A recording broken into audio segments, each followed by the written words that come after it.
Yes, verstanden.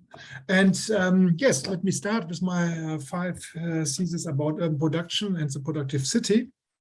And before I start with 5 points, I would like to start with a picture of meat, and it's not very nice to see it, but it's symbolic from my point of view for a very specific spatial division of labor, where we put everything which we do not like to see and to hear and to and to fear put out of our cities. And this was a meat scandal during the Corona pandemic in Germany, where we have had many infections in the collective accommodation of the workers, and the workers came from abroad and have very bad working conditions and living conditions in the collective housing.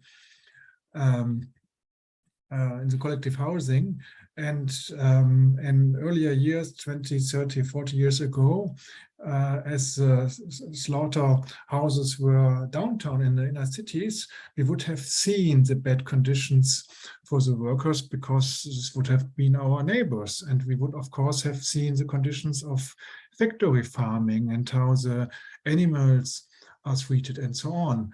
And further on, we could have used the heat of the boilers in the slaughterhouses to heat the public swimming halls and so on. And today we changed it. We cannot use the resources in a cycle, and of course we put it out of our views. So we do not want to see it and just want to have the ready meat in the supermarket.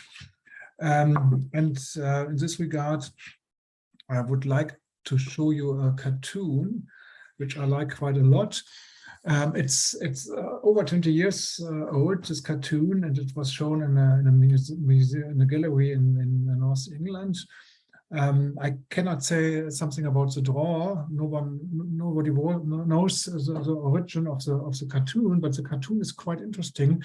Here, a father explains his son, in the future we will not have the factories anymore, and we will have galleries and theaters and so on. And I think this future perspective is partly true. But we have a discussion about productive city, about urban production. We have it in many countries and with different documents, and we have many reasons why we discuss again to bring the production back to the cities, especially due to technical opportunities to produce with less emissions and so on. But I would like to focus on the new Leipzig Charta.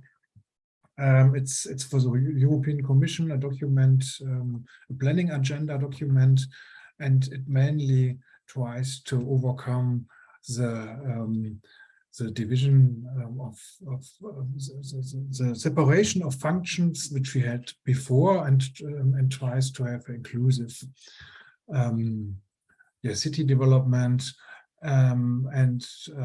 It's called, one point is a productive city. It's not really clear what is meant with a productive city. So different people try to interpret it, and it's a little bit of danger that it's everything and nothing, and at the end it's again mainly service-oriented economy. I would say it's the productive city is it all, and economy is, despite of housing and social infrastructures and so, is the economy quite important of a city, and production, manufacturing is a very important part of the economy. And I think at the end of the day, it's really important that we have clear, strict definitions. Otherwise, we will end with developing mainly again creative industries and service-oriented industries and so on, and forget about the production and the craft sectors.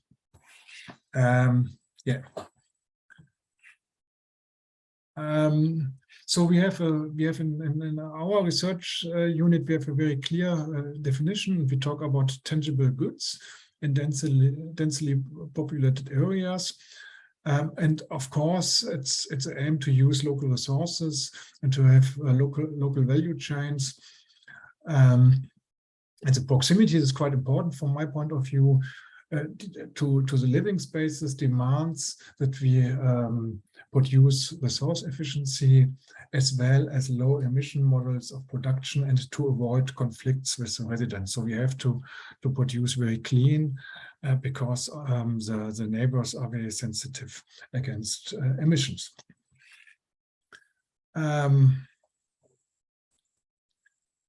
Yes, and even if we have, of course, synergies with service sector, with the creative industries and so on, it's important to make it very clear that urban production is not service. It should work together with service, and the service manufacturing link is quite important for cities. It makes no sense to focus only on production, but urban production is, from our point of view, urban industry. Urban farming, even if it's not so important in regard to the workplaces, it could be important for the quality of life and so on, and of course manufacturing and craft. Let me start with my 5 theses. The first thesis is that we running the danger that we dominate too much the debate about housing, and if we talk about housing, which is of course important, especially in regard to homeless people and so on, but housing has always been seen with other functions, with social infrastructures, with work and workplaces. And work is not only service, but it's also production, craft, and so on. And the investors, of course, but also the politicians, and this is very, very interesting, the grassroots initiatives are focused on housing, because production is something about capitalist profits and so on. The grassroots initiatives don't like it. So there's the alliance between the three groups, investors, politicians, and grassroots initiatives, which focus on housing. And a further reason, of course, is that housing realize a higher return on investments, and therefore it's quite interesting for investors and for banks and so on. And you have a cash flow every month and so on. So it makes sense for them. But from my point of view, it's a problem. The second point is, when we talk about the mixed city, we mainly talk about how we want to mix the graininess, if you want to mix in the house, in the street, in the city, but we do not talk about what we want to mix.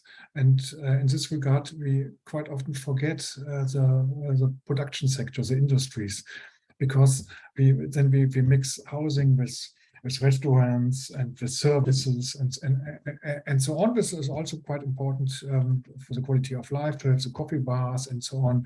But in regard that people have to earn money and so on, also industry workplaces are very important. And therefore is my third thesis that a social, integrative, responsible, and knowledge-intensive city needs production and manufacturing. Because also for knowledge intensivity, it's important to have a production manufacturing sector where you can have a knowledge spillover in the city. But we have the theoretical discussion from the post-industrial society to the post-industrial city. And there was a very famous book in the middle of the last century from Forestier, the Big Hope.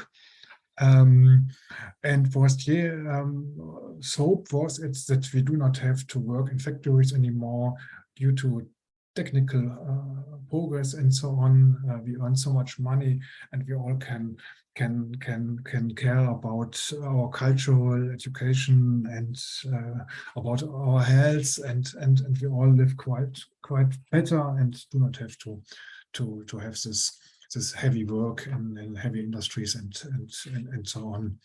And Of course, also other spoke about the creative class from Florida. I think it's quite you are quite familiar with this work, but Florida don't believe it anymore themselves, and he recognized that only very few cities can attract the creative class, and these few cities like Paris or New York or so on.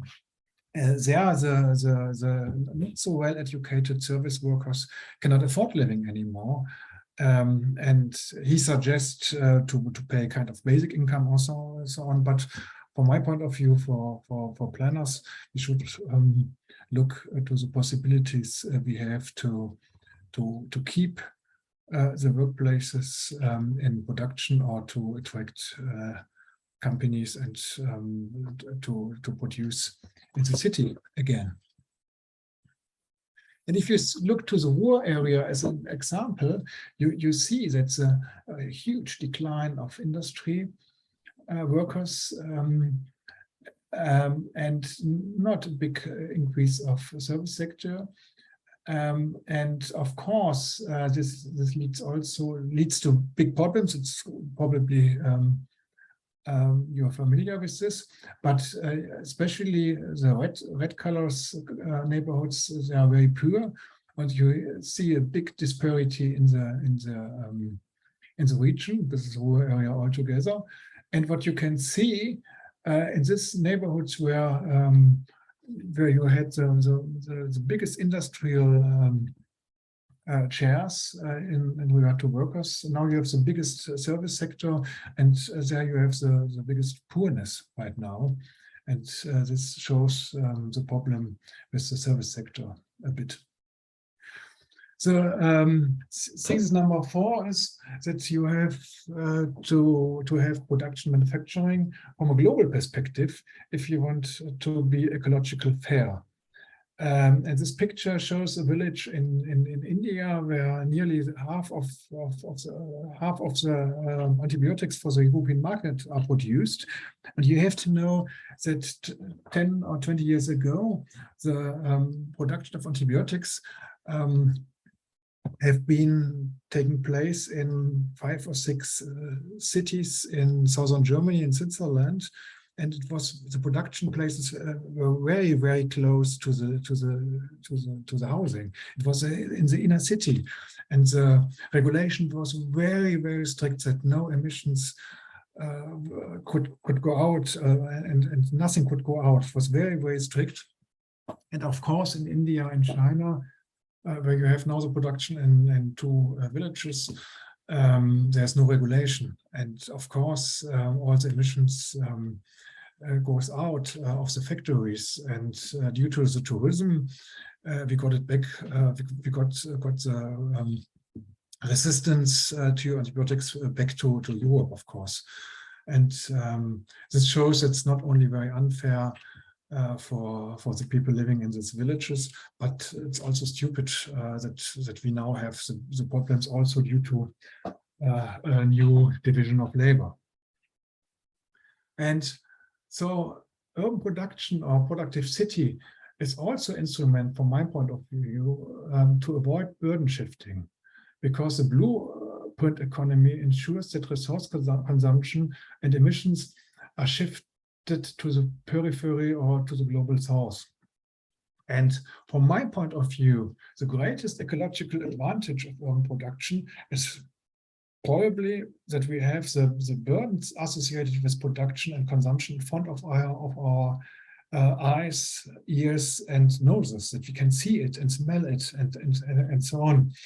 And this could lead that we probably produce resource efficiently and with low emissions. And perhaps, I'm not sure about this, but it's my hope that we might consume and produce less, because we see that consumption and production leads to emissions. And if we want to have less emissions, then we have to consume a little bit less and have to bring our clothes to places where they can be repaired and so on.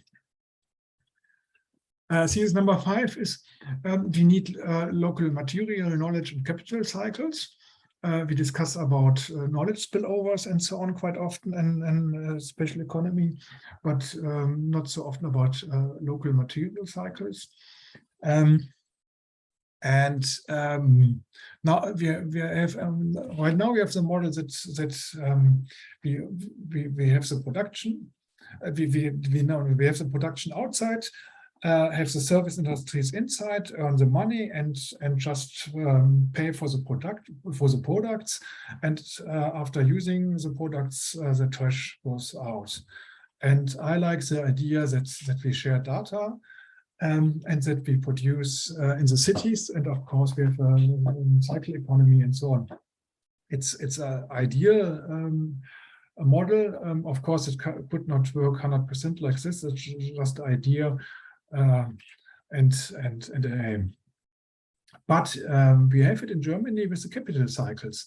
It's not very known that more than 50% of the loans to companies, not only to small companies, but really 50% of the money goes to loans to companies, came from local resources due to small savings banks and cooperative banks who just invest the money locally.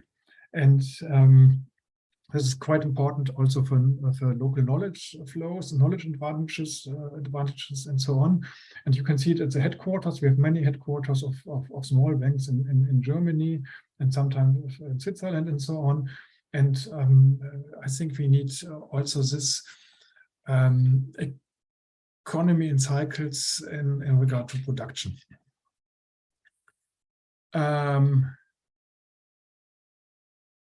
My last point is not a thesis; it's an idea, an appeal, because as planners we think too much, from my point of view, in new companies, in new sites, and we forget to hold the companies in our cities. And right now, we just analyzed data for Germany, and we see that we have a huge displacement of small companies, not only small companies, but production companies, craft companies out of our cities.